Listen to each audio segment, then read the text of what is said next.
کوچولو درد داریم ولی درد قابل تحملیه، ولی باید مراقبت کنین. قلیون، سیگار، نمیدونم غذای سفت، بعد هر وعده غذایی، حتی بعد 1 لیوان آب من میرفتم دهانشوی، سرم شستشو، پماد، خلاصه خیلی مراقبت کردم که نتیجه شد این.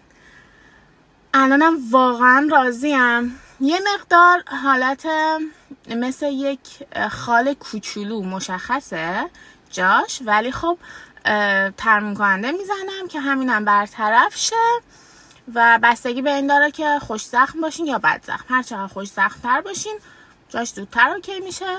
مدلش هم با توجه به فرم صورتتون بهتون میگن چه مدلی بهتون میاد. مدل من نیمه گرده،